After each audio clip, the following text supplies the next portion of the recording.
大家好，欢迎大家观看今天的节目。美国社会心理学家费斯汀格有一个非常著名的理论，生活中的10%由发生在你身上的事情组成，而另外的90%则由你对所发生事情如何反应决定。也就是说，人的命运有90%都是掌握在自己的手中，你有怎样的决定，便会有怎样的结果。命虽有天定，可也只是那10%，但运却是那可以决定的90%。所以人的一生命虽注定，但运却是自己走出来的。而凡有运，皆有兆，任何一件事情都是有征兆的，任何一件事情都是有其前因与后果的。世间的每一个人都希望自己的一生顺遂平安，所以总是在很多地方用很多方式去祈求自己和家人的平安。那么何谓运？一个人开始走运的征兆又有哪些呢？今天就和小编一起来看看吧。一个人即将转大运，是从找到自己的时区开始的。什么叫时区？就是找到了自己成长规律的节点，然后依照节点行动。佛经中说，一饮一啄，莫非前定。万事万物都有因果规律，都要经过生、长、收、藏4个过程。春种、夏长、秋收、冬藏，每个阶段都有自己的特点。在潜龙勿用的阶段，就应该埋头苦干，该你养精蓄锐的时候，也别着急出人头地。人要是参透了这个成长的规律节点，就知道什么时候才可以出手，这就是自己的时区。人间的很多传奇都证明了这个观点。黄忠60岁跟刘备混，德川家康70岁打天下，姜子牙80岁为丞相，佘太君100岁挂帅，孙悟空500岁西天取经，白素贞1000多岁才下山谈恋爱。年轻人，你说你急个啥？但是又一想，盖茨39岁成世界首富，陈天桥31岁成中国首富，孙中山28岁创办兴中会，孙权19岁占据江东，丁俊晖14岁拿世界冠军，康熙6岁登基，贝多芬4岁作曲，葫芦娃刚出生就能打妖怪，你说我急不急？此外，佛门常说生死事大，无常迅速，人生苦短，你的成就真的跟年龄有关系吗？我们来看看亚历山大、凯撒、拿破仑这3大传奇人物的对比。亚历山大21岁就出征，一生从未打过败仗，用了10年左右建立了规模空前的横跨亚欧非的庞大帝国。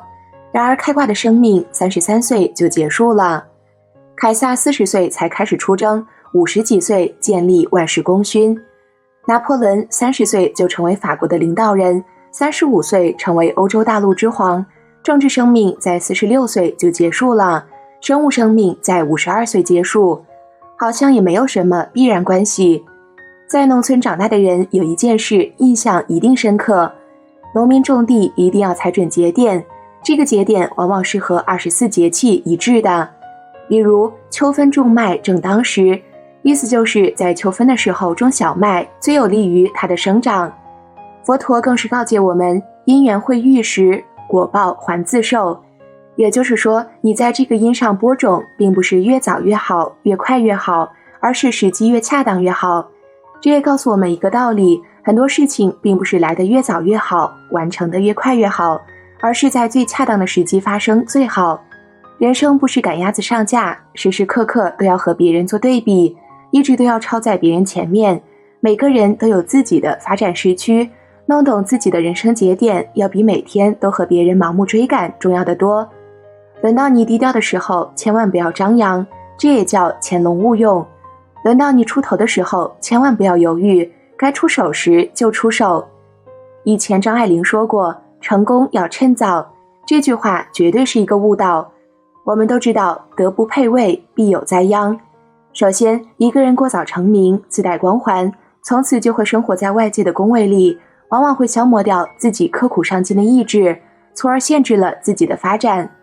其次，一个人在没有足够的修为之前就出名了，很容易年少轻狂，不把别人放在眼里，从而吃亏栽倒，而栽倒之后就很难再爬起来了。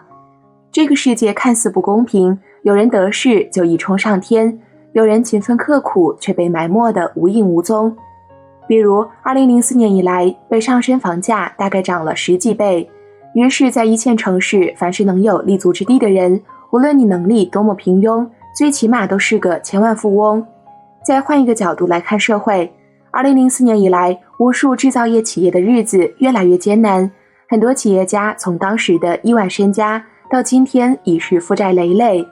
然而楞严经中早已说明了，因地不真，果招迂曲，善恶自有福祸，缺失必得补偿，这是一条永恒的定律。所以如果我们把时间拉长一点，就会发现这个世界真的很公平。一，凡是之前靠见不得光的手段牟利的人，这些年基本都散得差不多了。二，凡是之前依赖资源和背景发财的人，这2年基本都越混越差。三，凡是一夜暴富的人，都一直在寻找一夜暴富的办法，结果再也没找到。四，凡是靠房子发财的人，基本上都没有形成其他赚钱的本领。五，凡是靠投机发财的人，其他方面往往都不尽人意，比如家庭和健康方面。与之形成鲜明对比的是，一，那些脚踏实地的人，尽管前些年一直默默无闻，开始逐渐崭露头角。二，那些从未一夜暴富的人，往往都有自己固定的赚钱能力，步步为营。三，那些一直靠自己的人，路越走越宽，被接纳的地方越来越多。四，那些有清晰定位和一技之长的人，幸福感更强，生活淡定安稳。五，坚持不炒房、不炒股、不投机的人，看似人生波澜不惊，但往往家庭和睦，家人安康，生活饱满。正如佛家常说的一句话，吃苦了苦，享福消福。世事不离因果，这个世界看似不公平，然而在冥冥之中，又有一股公平的力量不断在操控着整个社会的运行。我们的人生起起伏伏，千变万化，再好的机遇，再厉害的技巧，终究都只是人算。然而人有千算，天则一算，人的千算永远也抵不过天的一算。此外，一个人最终所创造的价值，决定了他人生的终点。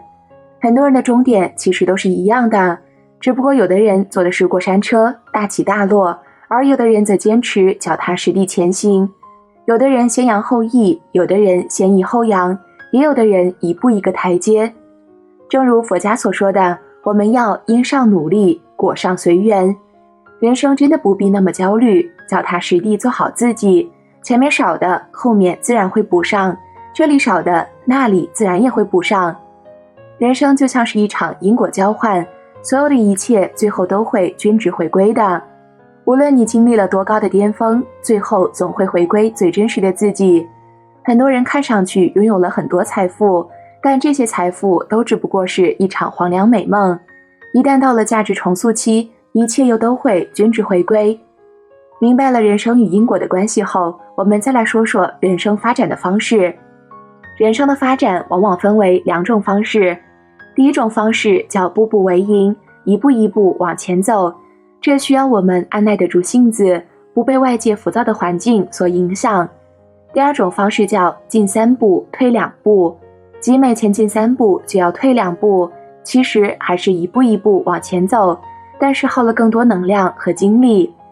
大部分人的前进其实都在用这种方式，因为大家普遍焦虑浮躁，总怕落后了。然而这种方式虽然消耗了3倍的能量和精力，实际进步效率却并没有提升。其实很多企业和国家的进步也是在按照这种方式进行的，宁可错行也不愿意慢行，这导致我们的精力都消耗在了不断的返工和无用功上。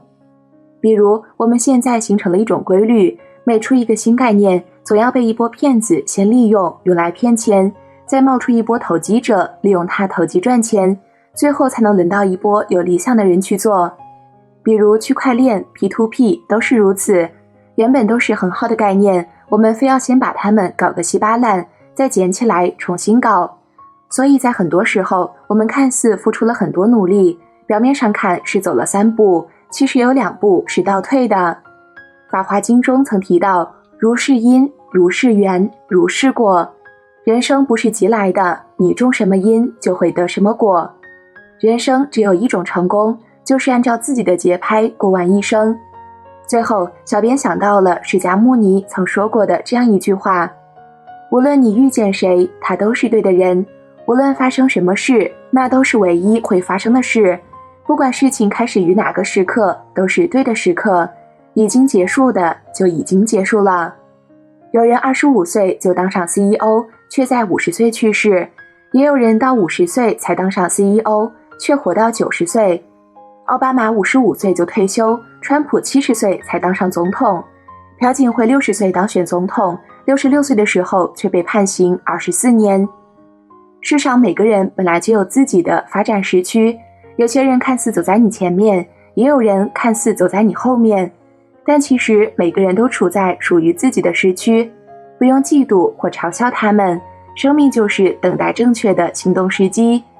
最后，希望大家能够不忘初心，方得始终，坚持本色，活出自我。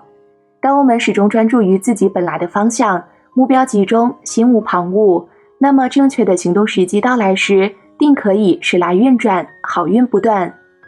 好了，今天的内容就和大家分享到这儿了，我们下期节目再见。